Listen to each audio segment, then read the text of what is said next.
नमस्कार दोस्तों। हम एनसीईआरटी कक्षा 6 पढ़ रहे हैं। उसमें जो नई एनसीईआरटी है आपके राष्ट्रीय शिक्षा नीति के मानकों के अनुरूप, जो इसी सत्र में 2024-25 में स्टार्ट की हुई है, उसको पढ़ रहे थे। उसमें टॉपिक संख्या 4 से लेकर और 8 तक इतिहास के टॉपिक हैं और वो हम पढ़ रहे थे। उसमें हमारा ये 7वां अध्याय है और कक्षा 6 का 7वां अध्याय है। और अध्याय के अंदर हम ये 3 पोर्शन पिछले 2 लेक्चर में बढ़िया से पढ़ चुके हैं। आज हम बात करेंगे जैन, बौद्ध मत और जनजातीय जड़ें। ठीक है, जैसा कि मैंने आपको कहा था कि भारतीय दर्शन जितने भी हैं, इन दर्शन को हम 2 भागों में बांटते हैं, नास्तिक और आस्तिक। ठीक है, षड दर्शन माने जाते हैं भारत के अंदर। षड दर्शन में 4 दर्शन ये हैं और 2 दर्शन ये है, मीमांसा और उत्तर मीमांसा। तो 2 ये हो गए, 4 ये हो गए, ये षड दर्शन कहलाते हैं। आस्तिक दर्शन है षड दर्शन। ठीक है, इसको अपन ऐसे लिख भी सकते हैं, षड दर्शन, षड दर्शन। ये 4 + 2 ये 6 दर्शन हैं और ये 3 नास्तिक दर्शन हैं। ठीक है, अब देखिए, हमने षड दर्शन के अंदर कोर्स में हमारे एक बिंदु था और वो था आपके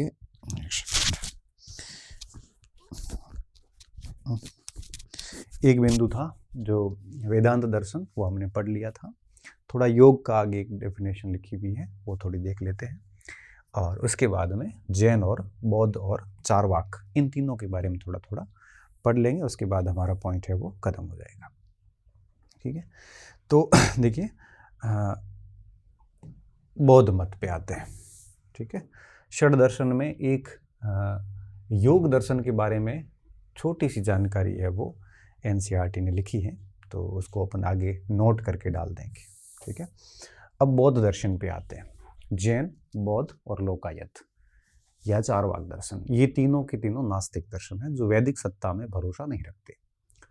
और जहाँ तक बौद्ध दर्शन की बात है, इसका आरंभ देखा जाता है महात्मा बुद्ध से। महात्मा बुद्ध का जन्म 563 BCE का है। हालांकि इसमें थोड़ा सा अलग लिखा हुआ है किताब के अंदर, एनसीईआरटी में 560 लिखा है, सॉरी, महात्मा बुद्ध का जन्म 560 इसमें लिखा है, बट है 563 BC। महात्मा बुद्ध क्षत्रिय राजकुमार थे और इक्ष्वाकु वंश के माने जाते हैं, शाक्य कुल के। सिद्धार्थ नाम था उनका। और बाद में जब वो गृह त्याग करके गए, ये पूरी कहानी हम यहाँ पे नहीं पढ़ेंगे क्योंकि यहाँ बौद्ध धर्म और जैन धर्म में आपको पता होगा, मैंने फर्स्ट ग्रेड के अंदर जो अपना बैच है उसमें 15 क्लासेस लिए जैन और बौद्ध की।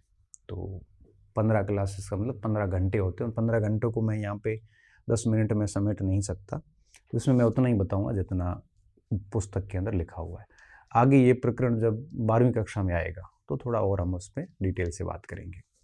महात्मा बुद्ध 29 वर्ष की उम्र में गृह त्याग करते हैं और उसके बाद में वो तपस्या करते हैं। और तपस्या के बाद में उनके मन के जो प्रश्न थे, उनके उत्तर उनको मिल जाते हैं, जिसको हम ज्ञान प्राप्त होना कहते हैं। और ज्ञान प्राप्त होने के बाद में महात्मा बुद्ध ने प्रवचन दिए, उपदेश दिए, बड़ी आसान भाषा में दिए। महात्मा बुद्ध के जो उपदेश थे उनमें अहिंसा उनके केंद्र में थी, आत्म अनुशासन उनके केंद्र में था। वो कहते थे हिंसा नहीं करनी चाहिए, अनुशासन रखना चाहिए। साथ में उनके जो प्रवचन थे, उपदेश थे, वो 4 आर्य सत्यों के आधार पे थे, जिसमें दुख है, दुख का कारण क्या है, दुख का निरोध क्या है, दुख निरोध का मार्ग क्या है। तो इन 4 आर्य सत्यों पर उनका पूरा का पूरा सब प्रवचन केंद्रित थे। और साथ साथ में ये प्रवचन की परंपराएं चली। फिर उन्होंने अपने इन्हीं प्रवचनों को आगे बढ़ाने के लिए संघ का गठन किया, जिसमें सबसे पहले भिक्षुओं का संघ था और जिसको सारनाथ में उन्होंने 5 ब्राह्मण जो थे ना, स्टार्टिंग के ब्राह्मण जो महात्मा बुद्ध को ज्ञान प्राप्त होने से पहले मिले थे और कौंडिन्य के नेतृत्व में, वो ब्राह्मण इनको छोड़ गए थे बाद में, उनको सबसे पहला उपदेश दिया था और उन्हीं का संघ बना दिया था। बाद में विमाता गौतमी और आनंद के कहने पर महात्मा बुद्ध ने भिक्षुओं का भी संघ बनाया था, भिक्षुणियों का भी संघ बनाया था वैशाली के अंदर। तो ये संघ बनाया और संघ को जिम्मेदारी सौंपी थी कि आप उपदेशों का प्रसार कीजिए। उपदेशों का प्रसार होता गया, लोग जुड़ते गए और धीरे धीरे बौद्ध एक बड़ा मत बनकर उभरा। और इनकी जो आइडियोलॉजी थी, इनकी जो सोच थी, उसे हम बौद्ध मत या बौद्ध दर्शन कहते हैं। और इसी भांति महावीर स्वामी ने जो किया वो जैन मत था। ये दोनों के दोनों वेदों की सत्ता को स्वीकार नहीं करते, क्योंकि वेद कर्मकांडी थे, ये कर्मकांडों पे विश्वास नहीं करते थे। और उस समय कई सारे कर्मकांड बढ़ गए थे, यज्ञ बढ़ गए थे, यज्ञों में बलियां दी जाती थी। और ये वैसा समय था जिस समय भारत का दूसरा नगरीकरण चल रहा था, खेती बढ़ गई थी, लोगों को बैलों की आवश्यकता होती थी। और इस कर्मकांड के कारण बैलों की बलि दी जाती थी, तो बैलों की ऑलरेडी कमी चल रही थी। तो इन कर्मकांडों से समाज का एक वर्ग काफ़ी परेशान था। और यही कारण था कि महात्मा बुद्ध जैसे व्यक्ति, महावीर स्वामी जैसे व्यक्ति जो क्षत्रिय थे, उनके नेतृत्व में एक नई धारा चल पड़ी। और ये दो नए मत विकसित हुए जो कर्मकांडी नहीं थे, बिल्कुल सिंपल थे, ताकि लोगों को एक नया मत मिल सके विकल्प के तौर पे। तो जो भी हिंदू धर्म से उस समय, हिंदू नहीं कह सकते, सनातन कह सकते हो, उन ब्राह्मण कल्चर जो था उस समय का, उन कर्मकांडों से जो परेशान लोग थे वो इन मतों में जुड़ते गए। और इन मतों का आकार लगातार बढ़ता गया था। और इनकी उत्पत्ति आपके यूं कहिए कि वेदों की सत्ता को चुनौती देने के परिणाम स्वरूप हुई थी, इसलिए इनको नास्तिक मत कहते हैं। इनका ईश्वर का मामला नहीं था। ईश्वर के मैटर में महात्मा बुद्ध तो शांत थे, उन्होंने कहा था कि ऐसे प्रश्नों पे हमें नहीं उलझना चाहिए। और जैन धर्म में ईश्वर का अस्तित्व स्वीकारते हैं, मगर वो यूं कहते हैं कि हमारे जिन से वो नीचे है। तो ये नास्तिक धर्म थे। तो थोड़ा सा बौद्ध धर्म के बारे में हम लिख लेते हैं, उसके बाद आगे बढ़ते हैं, ठीक है। बौद्ध धर्म क्या कहता, देखिए, ये नास्तिक मत था। एक सेकंड,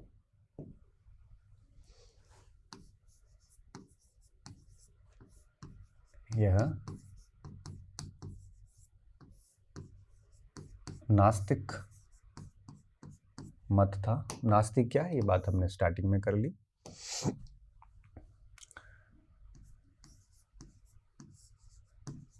सिद्धार्थ गौतम, जिनका जन्म लुम्बिनी के निकट रुमेंदेई में हुआ था, ये अभी नेपाल में है। लुम्बिनी के निकट रुमेंदेई में हुआ था।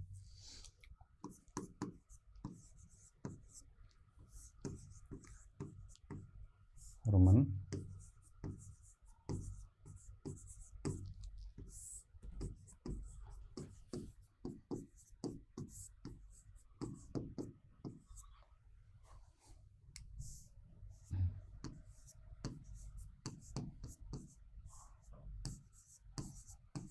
(563 BCE). लेकिन मैं बता दूं आपको कि एनसीईआरटी ने 560 BC लिखा है।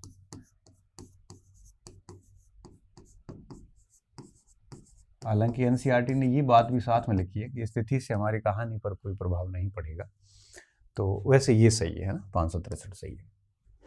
563 BC में हुआ था, क्षत्रिय परिवार में हुआ था। क्षत्रिय परिवार में हुआ था। बाकी उस समय किसी की हिम्मत ही नहीं हो सकती थी कि कोई व्यक्ति उन कर्मकांडों के विरुद्ध खड़ा हो सके। एक क्षत्रिय राजकुमारी हो सकता था।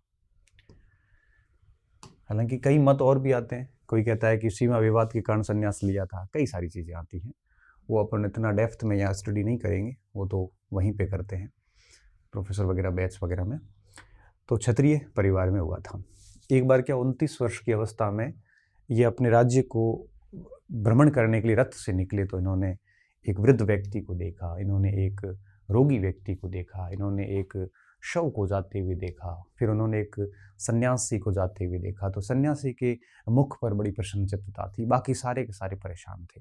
उसके बाद इनके मन मस्तिष्क में ये आया कि मुझे भी सन्यासी बनना चाहिए, और 29 वर्ष की उम्र में ये गृह त्याग देते हैं। ठीक है, 29 वर्ष की अवस्था में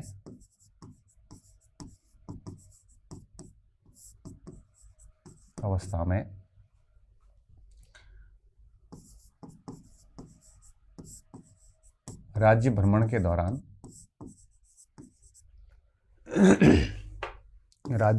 दौरान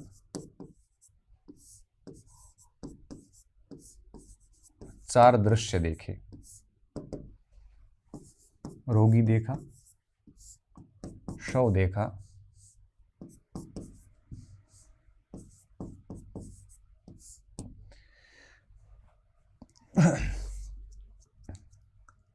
वृद्ध व्यक्ति देखा,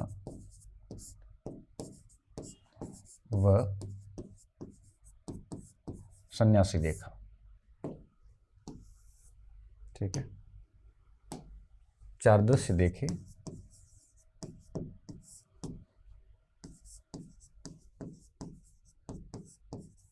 सन्यासी की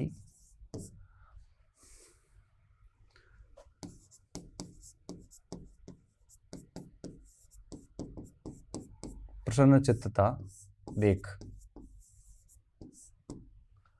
गौतम ने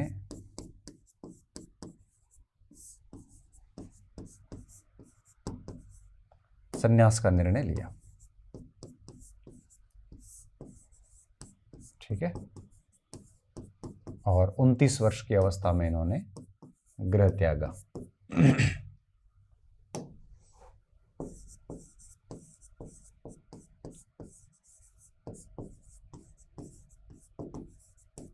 उनतीस वर्ष की अवस्था में गृह त्यागा।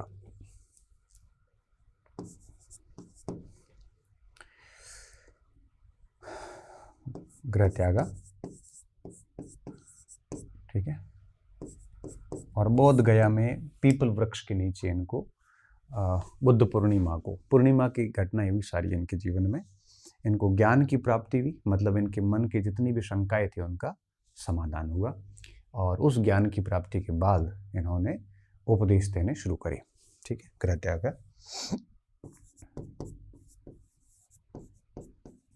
बोध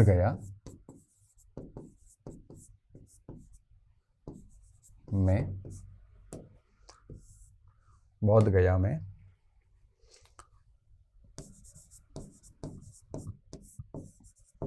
पीपल वृक्ष के नीचे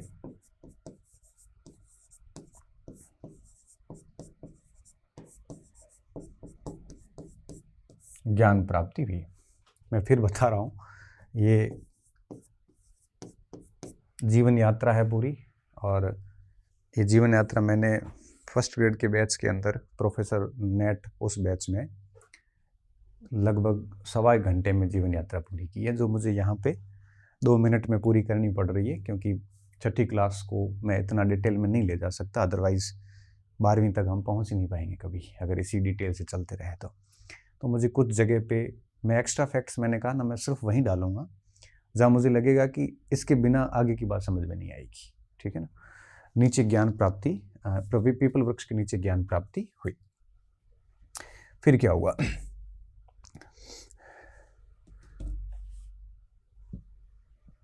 अब ज्ञान प्राप्ति हुई इनको, और इनके मस्तिष्क में जो मूल प्रश्न था वो ये था कि ये जो 3 दृश्य इसने देखे थे, ये दुखी क्यों है, रोगी दुखी क्यों है, शव जा रहा उसके आसपास के लोग दुखी क्यों हैं, और वृद्ध व्यक्ति दुखी क्यों है। दुख का एक्चुअल में कारण क्या है। उन्होंने ये तो मान लिया था कि दुख है, अब दुख का कारण क्या है, इसको ढूंढने के लिए वो वहां पे बैठे थे, और उस तपस्या में उनको अंदर से प्रश्न का उत्तर मिलता है कि अविद्या और मोह, आसक्ति जिसे आप कह सकते हो, तृष्णा कह सकते हो, ये दुखों के मेन कारण है। अगर आसक्तियां नहीं होती तो ये लोग शव के आसपास नहीं रोते, ये वृद्ध व्यक्ति जो है ये परेशान अब इसलिए है कि अपने जीवन में उस समय से अगर ये समस्याएं नहीं पालता तो अभी ये बाबे की ज़िंदगी में बड़ा खुश होता। रोगी व्यक्ति रोगी इसलिए है कि आसक्तियों के कारण ये व्यक्ति अपने ऊपर कभी ध्यान ही नहीं दे पाया। कुल मिला के हर व्यक्ति संसार में दुख है और दुख का कारण अविद्या और तृष्णा है। इन दोनों प्रश्नों का फिर ज्ञान की प्राप्ति में ये बात भी पता चलती है कि दुख का प्रतिरोध या यूँ कहिए कि दुख का उपाय भी है, और उपाय क्या है, वो मार्ग भी कौन सा है। ये 4 आर्य सत्य का इनको ज्ञान हुआ था, ज्ञान प्राप्ति भी, जिसमें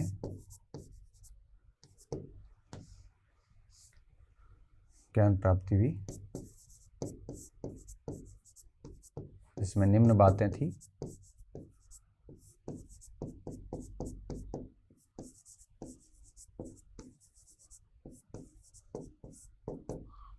ठीक है, देखिए इसको लिखिए, अगली स्लाइड पे आते हैं। अब इनको ज्ञान प्राप्ति भी, उसमें क्या क्या बातें इनको पता चलती है। सबसे पहला बिंदु जो पता चला वो था आपके 4 आर्य सत्य। ज्ञान किस चीज का हुआ है, 4 आर्य सत्यों का, 4 आर्य सत्य।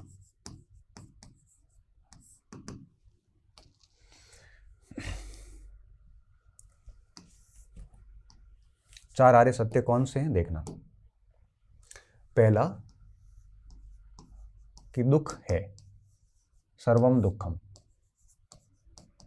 ठीक है, ये पहला आर्य सत्य था कि दुख है। दूसरा आर्य सत्य क्या था, दुख का कारण भी है। दुख समुदाय, अर्थात दुख का कारण भी है। और इनको ज्ञान में प्राप्ति भी तो पता चला कि दुख का कारण इन्होंने क्या बताया है, अविद्या और मोह।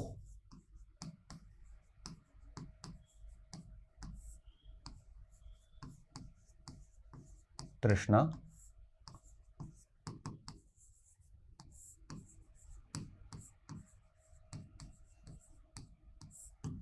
तृष्णा मोह का कारण है।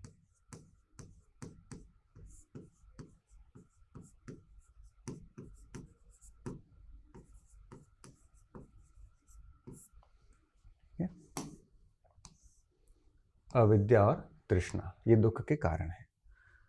तीसरा इन्होंने आर्य सत्य बताया कि इस दुख का निरोध संभव है।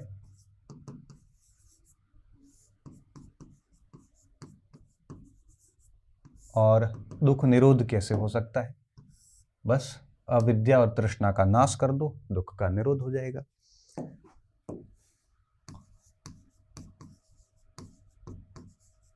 अविद्या व तृष्णा का नाश कर दो तो स्वतः ही दुख खत्म हो जाएंगे। और चौथा जो आर्य सत्य था, दुख ये कैसे पॉसिबल है, दुख निरोध गामिनी प्रतिपदा, अर्थात किस तरह से अविद्या का नाश किया जाए। तब इन्होंने कहा कि अष्टांगिक मार्ग को अपनाओ। अष्टांगिक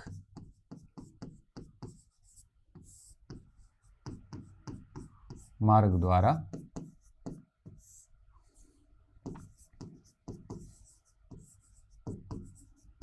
अविद्या व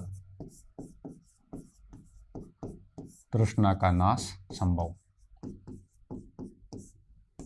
देखो, बौद्ध धर्म डेफिनेटली नैराश्यवादी था, वो दुख मार्गी भी है, दुख ही सर्वम दुखम, सब जगह दुख ही दुख है। मगर दुख के साथ साथ वो दुख के कारण भी बताता है, और मेन बात ये थी कि वो दुख के उपाय भी बताता है। उन्होंने कहा कि दुख का कारण क्या है और इस पूरे दुख का उपाय क्या है। ठीक है, वो सारी बात उन्होंने वो बता दी थी। अष्टांगिक मार्ग के जरिए हम इन कारणों को नष्ट कर सकते हैं। और बाकी इन्होंने बहुत स्पष्ट कहा था कि द्वादश निदान, प्रतितय समूतपाद, ये सब इन्होंने इससे जोड़े थे। ठीक है, अब ये बहुत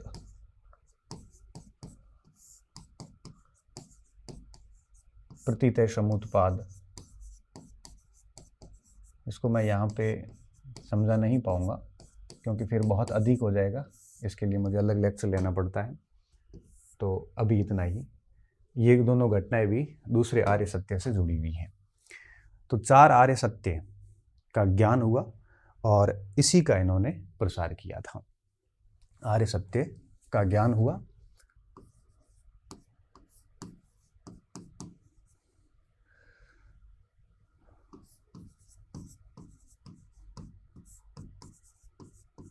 इसी के उपदेश दिए, उपदेश दिए, साथ ही आंतरिक अनुशासन और अहिंसा पर भी बात की। आंतरिक अनुशासन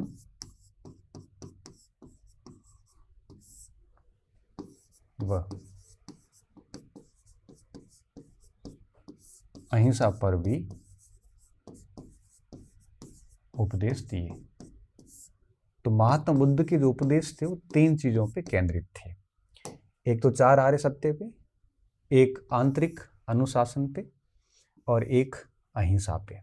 इन 3 बिंदुओं पे वो विशेष जोर देते थे और उनके पूरी फिलोसफी का, जैन पूरी फिलोसफी का सार जो है ना, वो आपके 4 आर्य सत्य हैं, जिसमें वो सब सर्वम दुखम, दुख समुदाय, दुख निरोध और दुख निरोध गामिनी प्रतिपदा। दुख है, दुख के कारण है, तो कारणों को मिटाने के उपाय हैं और उपाय क्या है, ये चारों बातें उन्होंने यहाँ पे की थी। दुख निरोध कैसे संभव है, तब हम कहते हैं कि अविद्या तृष्णा का नाश से संभव है। फिर मेरा प्रश्न हो सकता है कि अविद्या तृष्णा का नाश कैसे संभव है, तब मैं कहूँगा कि अष्टांगिक मार्ग से इनका नाश किया जा सकता है। समुदाय क्या है? अविद्या और तृष्णा, ये द्वादश निदान का ही भाग है। पूरा 12 निदानों का एक चक्र है, मैंने पढ़ाया है आपको, और उन द्वादश में से एक अविद्या और तृष्णा भी है। और द्वादश निदान के नीचे एक प्रतितय समुत्पाद आता है, जैसे कार्य कारण सिद्धांत कहते हैं। मतलब कोई भी कार्य के पीछे कोई कारण जरूर होता है और हर कारण कार्य कारण से प्रभावित होता है। अगर कारण का नाश हो जाए तो कार्य स्वतः ही नाश हो जाता है, कारण नहीं रहेगा तो कार्य भी नहीं रहेगा। तो द्वादश निदान उसी सिद्धांत पे काम करता है और यही कारण होता है कि अविद्या और तृष्णा अल्टीमेटली दुखों का कारण बनती है। वो दुखों का कारण है, उसी के प्रेरित होकर हम कार्य करते हैं। मतलब ये दोनों के दोनों दूसरे आर्य सत्य से जुड़े हुए हैं। अब इसको अपन डिटेल में यहाँ पढ़ेंगे नहीं, आगे आएगा तो किसी क्लास में हम देख लेंगे, नहीं तो इसको यहाँ पे इतना ही रखेंगे। ठीक है, ये था। आगे क्या हुआ देखिए। अब महात्मा बुद्ध ने उपदेश दिए और इस मत के प्रसार के लिए महात्मा बुद्ध ने संघ बनाया। तो बौद्ध धर्म के अंदर आपके संघ का एक बड़ा महत्व है। बुद्ध, धम्म और संघ, इन तीनों का बड़ा महत्व है। तो आगे हम लिखेंगे कि महात्मा बुद्ध ने इस मत के प्रसार के लिए, इस मत के प्रसार हेतु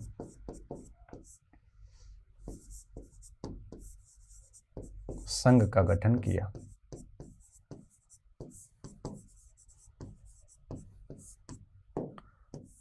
ठीक है, संघ का गठन किया और संघ के जितने भी भिक्षु और भिक्षुणियाँ थी उनके लिए आपने विनय पिटक में पूरी नियमावली लिखी थी, जिनकी नियमावली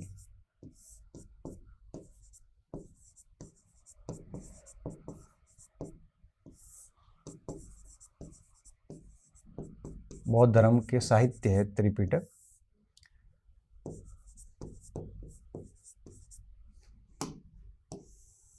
ठीक है, अब ये जो संघ है ये बेसिकली 2 संघ है, एक भिक्षु संघ और भिक्षुणी संघ।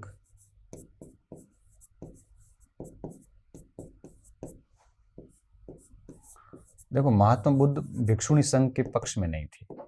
उन्होंने कहा था कि अगर बौद्ध संघ की आयु 1000 वर्ष है तो भिक्षुणियों के शामिल होने के बाद ये आयु घट के 500 वर्ष हो जाएगी, फिर ये संघ करप्ट हो जाएंगे, खत्म हो जाएंगे। ये बात आगे जाके ठीक भी निकली थी। तो स्टार्टिंग में उन्होंने केवल भिक्षु संघ बनाया था। ये संघ इन्होंने सारनाथ में बनाया सारनाथ में 5 ब्राह्मणों के साथ को सदस्य बनाया।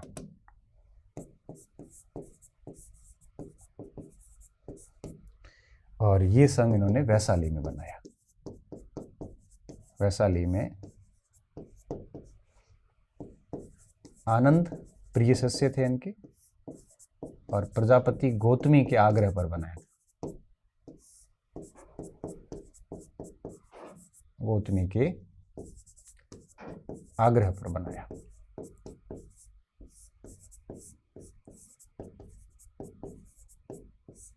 ठीक है। बुद्ध इसके पक्ष में नहीं थे।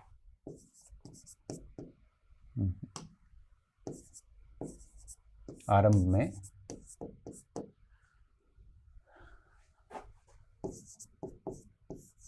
बुद्ध इसके पक्ष में नहीं थे। बुद्ध ज्ञान प्राप्त करने के बाद बने थे, उससे पहले इनको गौतमी कहते थे, पक्ष में नहीं थे।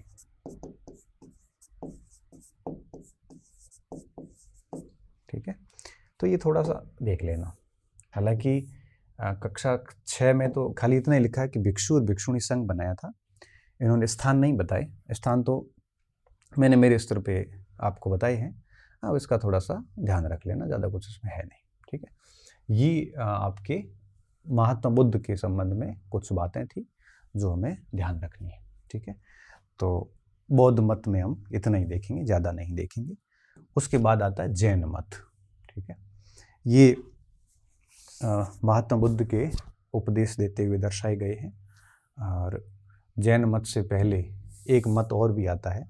मैंने कहा ना 3 नास्तिक मत थे। एक दूसरा यहाँ पे ले लेते हैं, लोकायत अथवा चार्वाक दर्शन। ये क्या कहता है? ये दर्शन ये कहता है कि भौतिक जीवन समाप्त हो जाने के बाद शेष कुछ भी नहीं बचता जो अगले जन्म में वो आपको पुण्य या वो कुछ दे सके। उन्होंने कहा कि जो कुछ है इसी जीवन में नष्ट हो जाता है, इस जीवन के बाद कोई जीवन नहीं है, वो कुछ सब कुछ नया ही शुरू होगा। तो इन्होंने कहा था कि इस जीवन का अस्तित्व केवल इस जीवन तक ही है। भौतिकवादी दर्शन है, और इसके बृहस्पति ने इनके जो है वो सिद्धांत लिखे थे। तो ये दर्शन बड़ा इंटरेस्टिंग दर्शन माना जाता है। इसके बारे में बहुत कुछ बातें की जाती है। क्या लिखता है कि भौतिक जगत एकमात्र, क्या लिखता है कि भौतिक जगत एकमात्र सत्य है,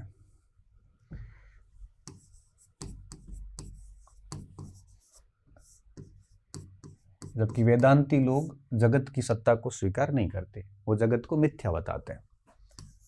जगत एकमात्र सत्य है, मतलब आज आप जिस दुनिया में जी रहे हैं वही सत्य है, और मृत्यु के बाद कोई जीवन नहीं है। के बाद जीवन, मृत्यु के बाद जीवन होना असंभव है, होना असंभव है। यह मत लोकप्रिय नहीं हुआ, इसलिए कहते इन्होंने तो यही कहा था कि इसी जीवन में खाओ पियो और मौज करो।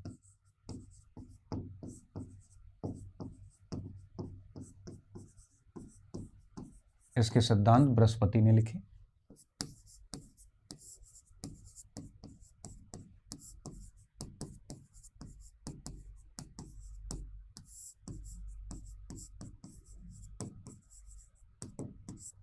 ठीक है, ये मत है वो लोकप्रिय नहीं हुआ, ये भी नास्तिक मत था।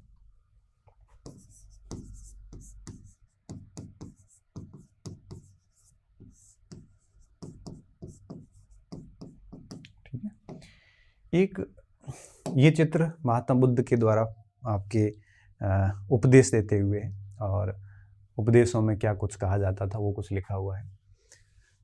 युद्ध के मैदान में हजारों व्यक्तियों पर हजारों बार विजय पाने की तुलना में स्वयं पर विजय पाना अधिक बड़ी उपलब्धि है।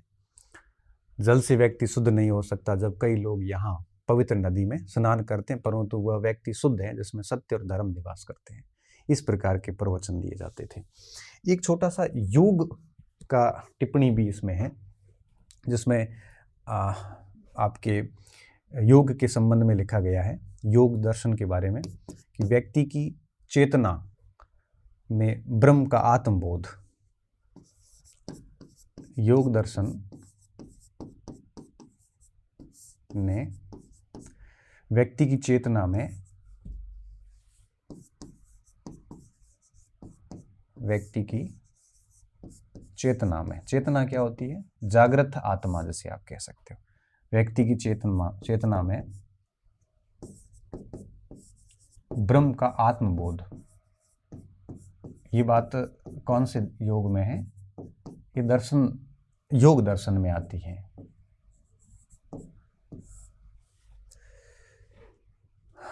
आत्मबोध कराने की विधियों का इन्होंने वो विधियां विकसित की थी। आत्मबोध की विधियां विकसित की थी,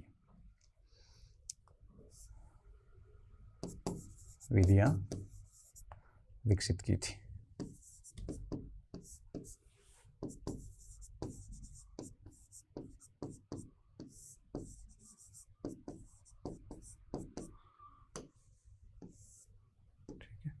ब्रह्म आपको पता है वो तत्व जिसमें सृष्टि के सारे तत्व बने हुए। चेतना क्या होती है? चेतना होती है जागृत बुद्धि। चेतना किसे कहते हैं? जागृत अवस्था को चेतना कहते हैं। जो व्यक्ति जागृत है वो चेतन है। और चेतना को प्राप्त करने के लिए कठोर अनुशासन की आवश्यकता होती है, जो सन्यासी लोग करते हैं। सन्यासी उसे कहा जाता है जो चेतना प्राप्त करने के लिए कठोर तपस्या करते हैं।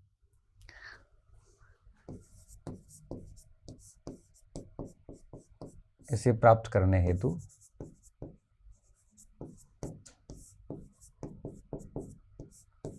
कठोर अनुशासन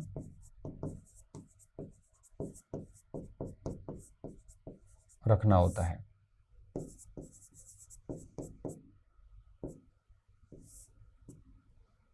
रखना होता है।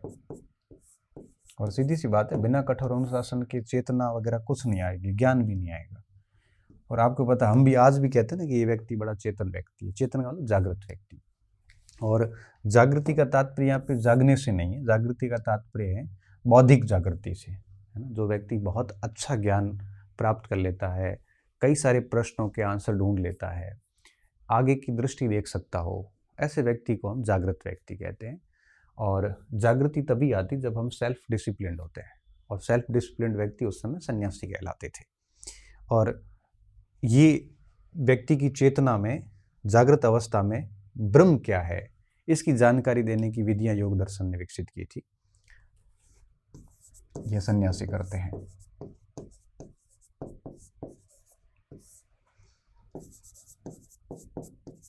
ठीक है, बस इतना खूब है इसमें। तो थोड़ा योग दर्शन का भी मैंने ले लिया, लोकायत दर्शन का भी ले लिया। अब हम आते हैं जैन मत के ऊपर। ठीक है, जैन मत काफ़ी प्राचीन है और महात्मा बुद्ध से काफ़ी पुराना मत है ये, क्योंकि इनके 24 तीर्थंकर हुए और ऋषभदेव के उल्लेख ऋग्वेद में हमें प्राप्त होते हैं। आपको पता है, अरिष्टनेमि के, अजीतनाथ के, महावीर स्वामी तो बहुत बाद के हैं, 23वें तीर्थंकर थे, तो 24वें, सॉरी। तो महावीर स्वामी तो बहुत बाद के। तो जैन दर्शन बौद्ध दर्शन से काफ़ी पुराना दर्शन है। तो पहली बात तो ये लिखेंगे कि यह भी नास्तिक है और बौद्ध दर्शन से पुराना दर्शन है। बौद्ध से प्राचीन, मगर बौद्ध की भांति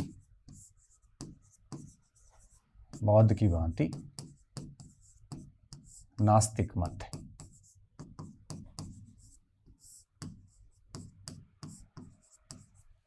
ठीक है, नास्तिक मत है।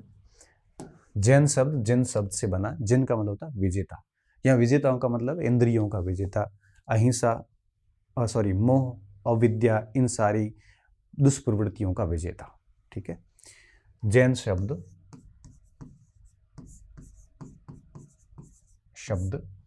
जिन से बना है। किससे बना है? जिन से बना है।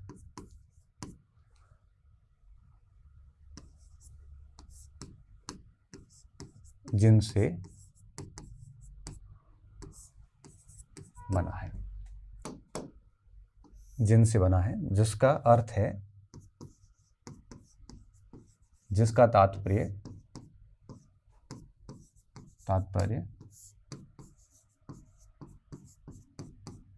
विजेता है, अर्थात जिसने अविद्या और मोह को जीत लिया हो ताकि ज्ञान को प्राप्त किया जा सके। अर्थात जिसने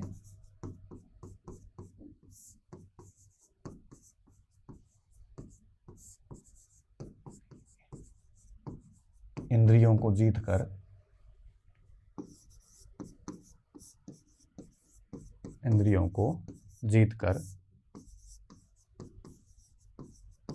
अविद्या व मोह को जीत लिया हो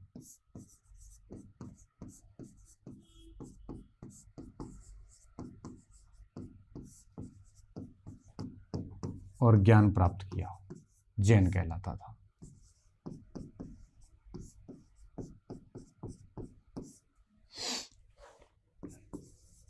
किया हो, जैन कहलाता था। ठीक है, तो जैन उसे कहते जिसने इंद्रियों को जीता हो, अविद्या मोह को जीता हो। अविद्या और मोह को जीते तभी ज्ञान की प्राप्ति हो सकती है, क्योंकि जब तक व्यक्ति इन धारणाओं में फंसा रहेगा तब तक वो ज्ञान प्राप्त करने के न प्रयास करेगा, न उसकी बुद्धि उसको इस हेतु एक प्रकार से स्वीकार करेगी।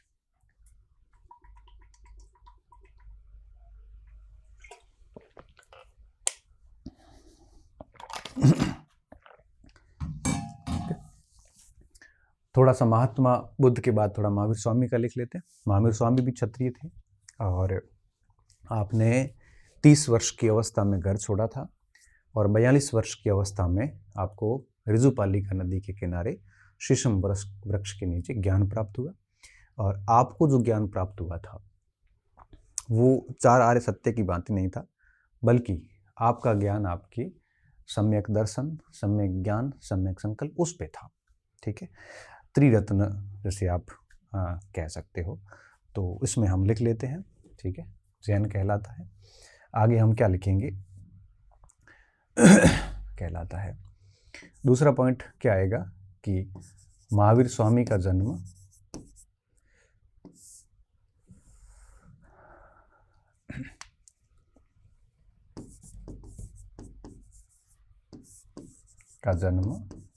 दो डेट आती है, एक 599 BC आता है, एक 540 BC आता है।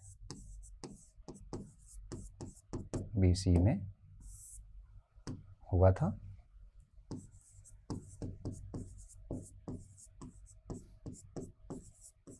तीस वर्ष की अवस्था में गृह त्यागा,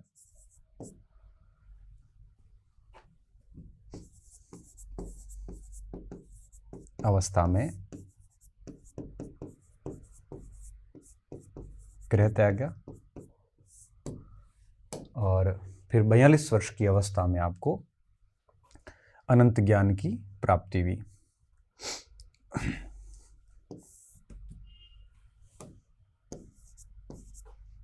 अब ये बात है, मैं पूरी स्टोरी नहीं सुनाऊंगा क्योंकि इनकी जीवन यात्रा भी अपने अलग से पढ़ रखी है। 6ठी क्लास की मेरी लिमिट है जिसको हम पार नहीं कर सकते। 12वीं कक्षा में इसको हम बहुत डिटेल से पढ़ने वाले हैं। ठीक है, 42 वर्ष की अवस्था में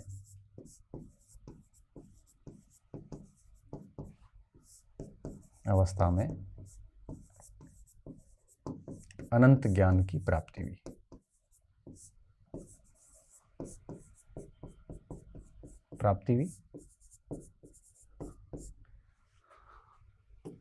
और ये महावीर कहलाए और महानायक भी कहलाए। ठीक है, महावीर और महानायक कहलाए।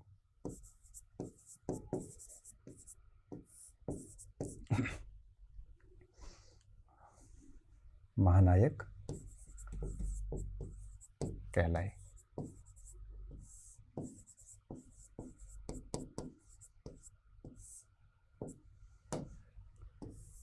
ठीक है,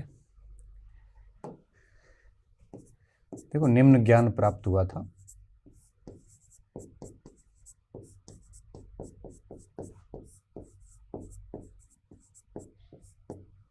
ज्ञान में क्या प्राप्त हुआ इनको, जिस तरह से महात्मा बुद्ध के अंदर हमने 4 आर्य सत्य लिखा, तो इनका हम त्रिरत्न लिखेंगे।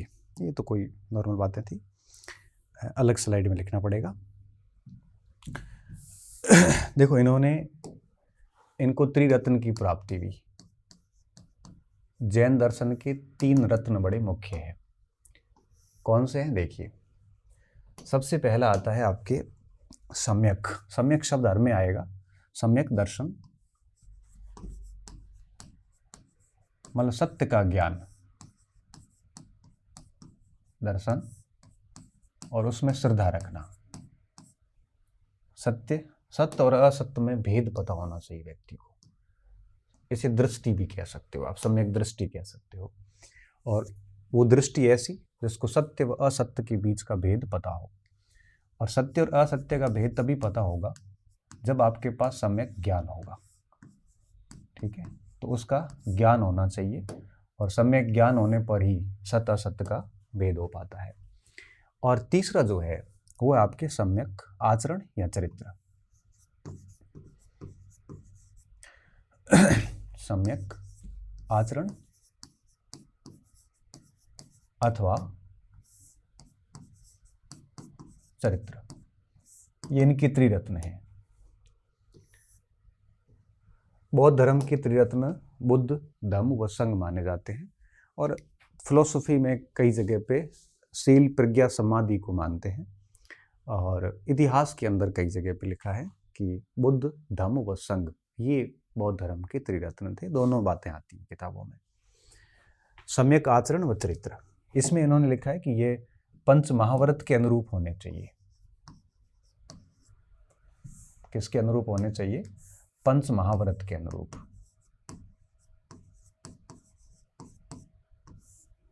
आचरण पंच महाव्रत के अनुरूप होने चाहिए। ठीक है, ये भिक्षुओं के लिए है, और जो वैवाहिक जीवन में जा चुके उनके लिए थोड़े से लिबरल अनुव्रत थे। तो पंच महाव्रत कौन से हैं? जैसे उसमें आपके अहिंसा, सत्य, अस्तेय। अस्तेय का मतलब होता है चोरी नहीं करना।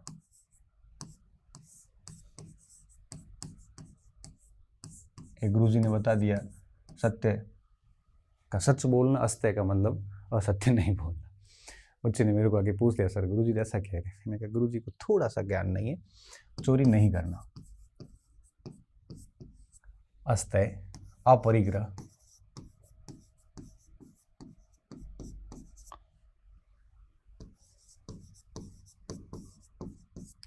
अपरिग्रह का मतलब होता है अनिवार्य और आवश्यक वस्तुओं के अलावा अधिक संग्रह नहीं करना।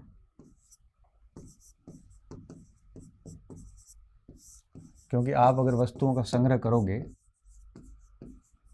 तो किसी के कम पड़ जाएगी। केवल आवश्यक वस्तु रखना।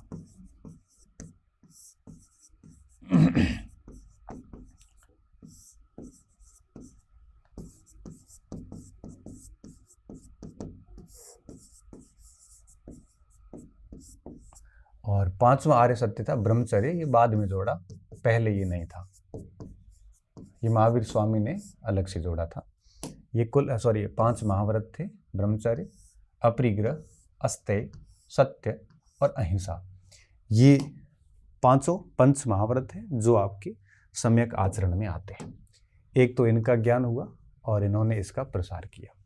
दूसरा जो प्रसार किया वो किया अनेकांतवाद का। किसका? अनेकांतवाद का।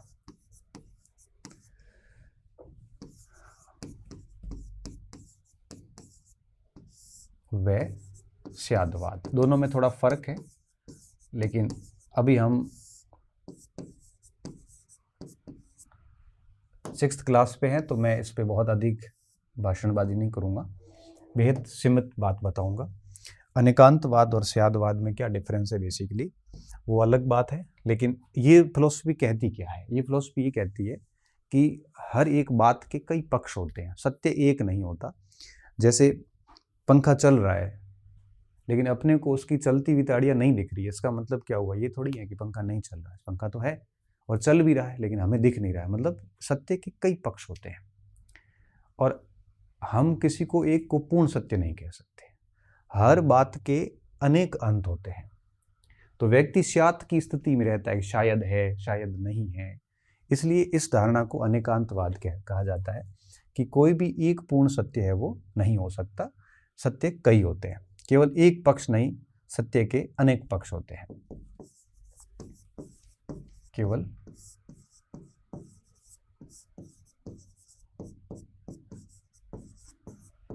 बल्कि सत्य के अनेक पक्ष होते हैं। सत्य के अनेक पक्ष होते हैं।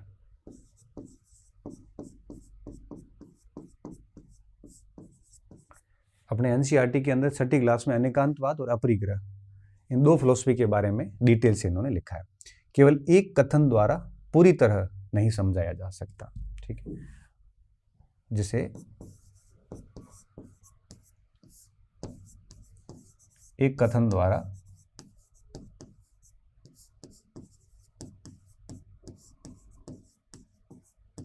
पूरी तरह नहीं समझाया जा सकता, क्योंकि एक ही बात के कई पक्ष होते हैं। ये बड़ा इंटरेस्टिंग है। जैन फिलॉसफी और बौद्ध दर्शन ये नए ज्ञान है। एक नए ज्ञान होता है, एक प्रमाण ज्ञान होता है।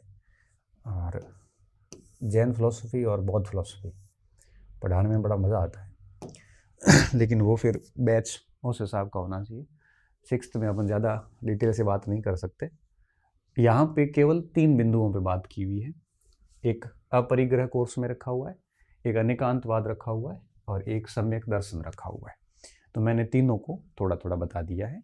ये जैन मत है जो वहाँ पे आपकी परीक्षा में और 6ठी कक्षा की कोर्स में लिखा हुआ है, जिसको मैंने थोड़ा सा डिटेल रूप दे दिया है, ठीक है।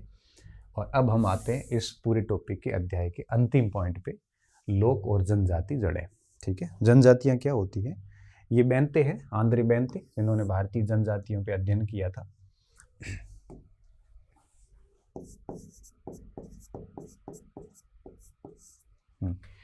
ये लोक और जनजाति जड़ें, देखो लोग तो हम सब हैं जो पब्लिक हैं, जनजाति वे लोग हैं जो जन समूह थे और अलग क्षेत्रों में रहते थे, पहाड़ों में वगैरह में अलग जगह रहते थे, और वे जातियाँ जनजातियाँ कहलाई, ठीक है। ये ऐसी जनजातियाँ थी जिनका पहनावा, रहन सहन, खान पान, इनकी संस्कृति बहुत अलग थी और ये बाहरी लोगों को दीकू समझते थे। तो इस प्रकार की जनजातियों के बारे में खूब स्टडी भी है। हमारी कॉन्स्टिट्यूशन जब लिखा गया तो इनके लिए ट्राइब और अनुसूचित जनजाति शब्द का प्रयोग किया गया, और वेस्टर्न लोगों ने जब इसका अध्ययन किया तो इसके लिए थोड़ा सा आदिम और हीन जैसे शब्दों का प्रयोग किया, जिसको नकारा जा चुका है। इन जनजातियों के देवता जगन्नाथपुरी को माना जाता है, जगन्नाथ को माना जाता है, जो पुरी में मंदिर है। और ये जनजातियाँ जनरली पहाड़ों में रहती है, और भारत के अंदर कई सारी जनजातियाँ जिनकी पॉपुलेशन अगर देखी जाए तो ऑस्ट्रेलिया और ब्रिटेन दोनों को मिला दें तो उसके बराबर मानी जाती है। दक्षिण की टोडा जनजाति, राजस्थान में भील और मीणा जनजाति, और मध्य में आपके गोंड है, इसके साथ साथ में आपके संथाल, ये सारी खो, ये सारी जनजातियाँ आती है। नॉर्थ ईस्ट में बहुत सारी जनजातियाँ आती हैं। तो भारत के अंदर कई सारी जनजातियाँ, एक बड़ा वर्ग भारत में प्रिमिटिव रहता है। तो लोक और जनजाति जड़ों में हम क्या लिखेंगे? ऐसी जातियाँ जो विशिष्ट संस्कृति रखती है और थोड़ी सी अलग रहती है, जनजातियाँ कहलाती हैं।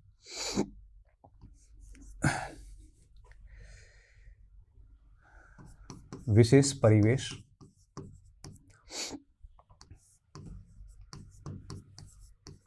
में रहने वाली जातियाँ, जिनकी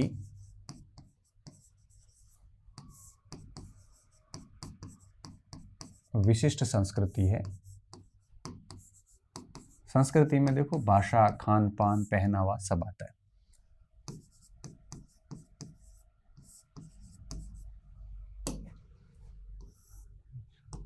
विशेष संस्कृति होती है और विशेष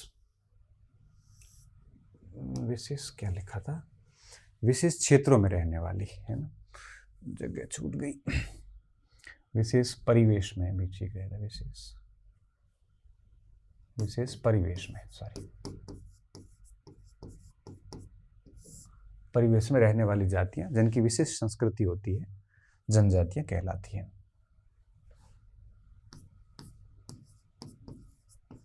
जनजातियां कहलाती हैं।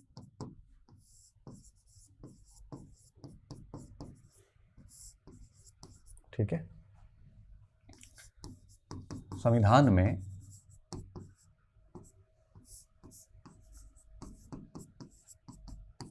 इनके लिए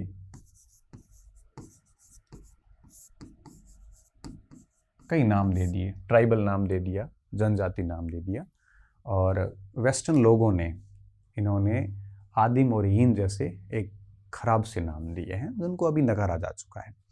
इनके लिए जनजाति और ट्राइब, इंग्लिश में ट्राइब लिखा है, हिंदी में इन्होंने जनजाति लिखा है। ट्राइब नाम दिए। 2011 की जब जनगणना हुई तो हमने ये पाया कि भारत में कुल 705 जनजातियां हैं जिनकी कुल पॉपुलेशन 104 मिलियन है। ठीक है। 2011 की जनगणना में भारत में 705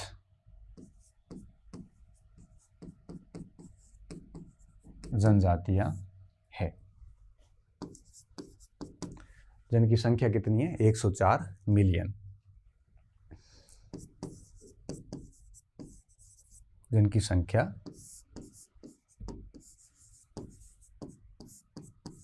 104 मिलियन है, जो ऑस्ट्रेलिया और ब्रिटेन के बराबर है, जो कि ऑस्ट्रेलिया व ब्रिटेन के बराबर है। तो कम संख्या बिल्कुल नहीं है।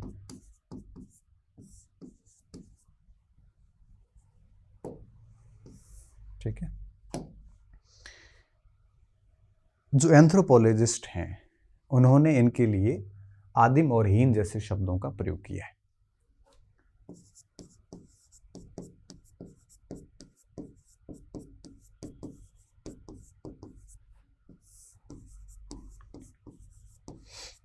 इनके लिए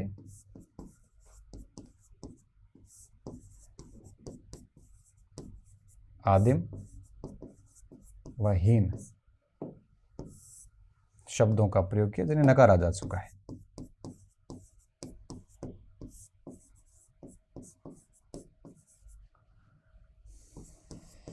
प्रयोग किया जिन्हें नकारा जा चुका है।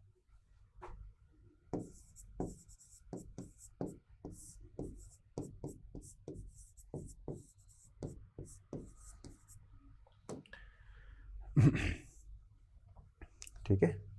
कई सारी जनजातियां हैं भारत के अंदर, और अगर हम कुछ जनजातियों के नाम लिखें तो जैसे आपके टोडा जनजाति है, टोडा ये नीलगिरी में है। कहाँ पे है? नीलगिरी, तमिलनाडु में। और ये नीलगिरी के शिखर को ही देवता मानती है। ये मानती हैं कि नीलगिरी की 30 छोटी छोटी चोटियां हैं और ये सारे के सारे देवता वहीं से उसको सलाम करते हैं।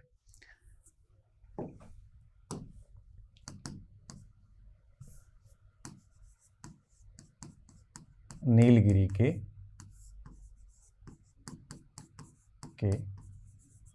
शिखर को देवता मानकर पूजा करते हैं।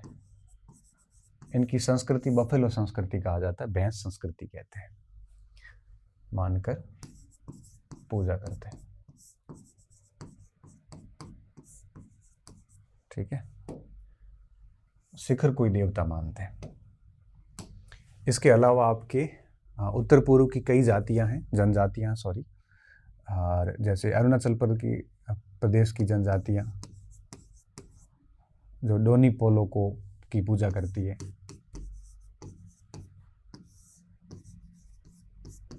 की जनजातियां डोनी पोलो देवता है,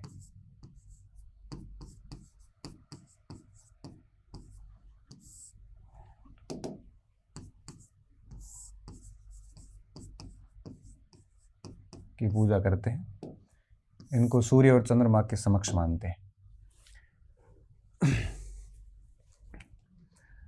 इनको सूर्य चंद्रमा के समक्ष मानते हैं।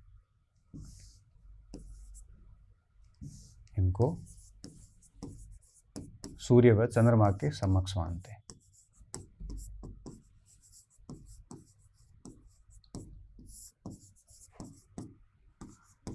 ये छठी क्लास वाली बातें मैं बता रहा हूँ। मध्य के अंदर जो भी है आपके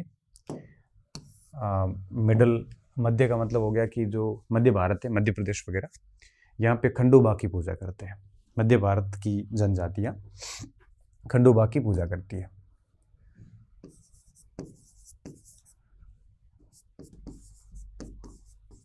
मध्य भारत की जनजातियाँ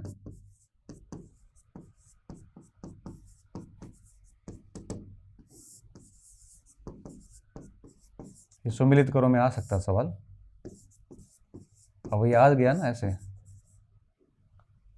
तो फिर आपको हो गया यार पता नहीं कहाँ से आ गया ये सवाल। ऐसे सम्मिलित करो, फिर आ जाता है कि नीलगिरी के शिखर, डोनी पोलो, खंडोबा और सिंगबोना, और फिर सामने आएगा ऐसे जनजातियों के नाम, सम्मिलित करो।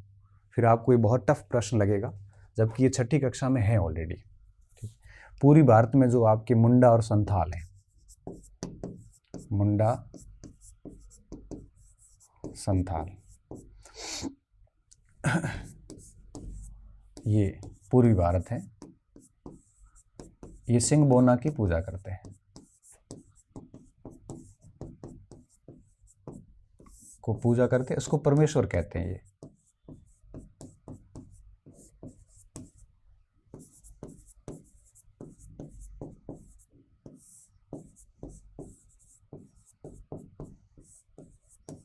ठीक है, तो ये थोड़ा सा ध्यान रखना, टॉपिक का अंत में ये बातें थी। अब ये सारा हो गया कंप्लीट। ये क्या है, ये गुफाएं हैं। इसमें आप इसके नीचे ये लिखा हुआ था कि जैन और बौद्ध धर्म के लोगों ने भिक्षु और भिक्षुणियों को बाहर के क्षेत्रों की ओर धर्म प्रसार के लिए भेजा, और ये लोग इस प्रकार से गुफाएं काट के यहाँ पे रहते थे और धर्म का प्रसार का कार्य करते थे। कुछ लोग वहाँ जाके सन्यासी बन जाते थे, कुछ लोग वापस आ जाते थे। तो ये बात लिखी है, और एलोरा की ये गुफा का चित्र इन्होंने दिया यहाँ पे। ठीक है, इसको आप यहाँ पे लिख सकते हो। क्या लिख सकते हो कि बौद्ध व जैन धर्म ने धर्म प्रसार हेतु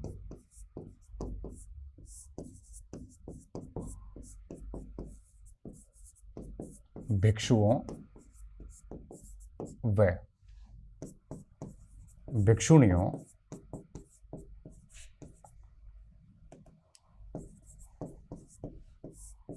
को भेजा, को बाहर भेजा, और ये गुफाओं में रहते थे। ठीक है, ये गुफाओं में रहते थे और कुछ है नहीं इसमें, है तो कोई चित्र दे दिया, एनसीईआरटी ऐसे चित्र देती रहती है। ठीक है, तो अब हम आते हैं, टॉपिक पूरा हो गया, लोक, जनजाति, जैन, बौद्ध, वैदिक दर्शन, समाज और वेद क्या है। यहीं पे हमारा ये टॉपिक पूरा हो जाता है। अब नेक्स्ट टॉपिक जो है वो 6ठी कक्षा का अंतिम टॉपिक है, जिसे हम कल पूरा कर देंगे। उसके बाद में हम हमारे अतीत विषय पे आ जाएंगे। पहले भी मैंने उसको हमारे अतीत को पढ़ाया था 17 लेक्चर में, वो मैं डिलीट कर दूंगा और अब नई तरीके से उसको मैं वापस पढ़ाऊंगा। ठीक है, उम्मीद कर रहा हूँ आपको ये एनसीईआरटी की सीरीज अच्छी लग रही होगी। अपना रिस्पॉन्स बनाए रखिए और मैं उसी तरह से आपकी क्लासेस जैसे समय मिलेगा मैं डालता रहूँगा। ठीक है, बहुत बहुत धन्यवाद विद्यार्थियों, अच्छी रहिए, मस्त रहिए और पढ़ते रहिए।